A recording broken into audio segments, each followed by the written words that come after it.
చేసిన అభివృద్ధి పనులకు బిల్లులు ఇవ్వలేదంటూ శ్రీ సత్యసాయి జిల్లా హిందూపురం మున్సిపాలిటీలో కాంట్రాక్టర్లు ఫర్నిచర్ ధ్వంసం చేశారు. మున్సిపల్ కార్యాలయంలో అకౌంటెంట్ గదిలోకి దూసుకెళ్లి ఫర్నిచర్ను ధ్వంసం చేసి గదికి తాళం వేసి నిరసనకు దిగారు. 15 మంది కాంట్రాక్టర్లకు 2 కోట్ల రూపాయల బిల్లులు చెల్లించలేదంటూ ఆగ్రహం వ్యక్తం చేశారు. ఎలక్షన్ కోడ్ ఉందంటూ అధికారులు వెళ్లిపోయారు. దీంతో హిందూపురం మున్సిపాలిటీలో పనులు చేసిన వాటికి సంబంధించిన బిల్లుల గడువు మార్చి 31 నాటికి ముగిసింది. ప్రభుత్వం మారితే తమకు బిల్లులు ఇచ్చేవారు ఎవరంటూ కాంట్రాక్టర్లు ఆగ్రహం వ్యక్తం చేశారు. Municipal commissioner Srikanth Reddy furniture ధ్వంసం చేసిన గదికి వెళ్లి పరిశీలించారు. బాధ్యులపై పోలీస్ స్టేషన్లో కంప్లైంట్ చేస్తామని తెలిపారు.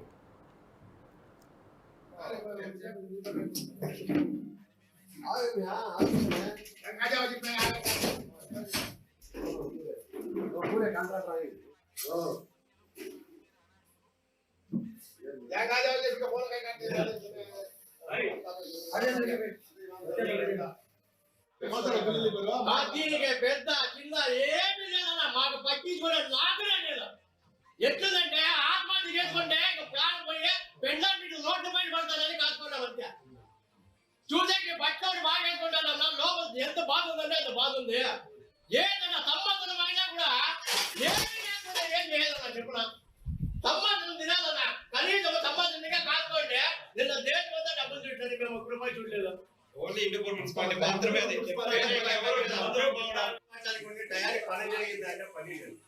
ఇప్పుడు ఆమె చేయబడినట్టు ఎక్కుతాయనేదో తెలియదు.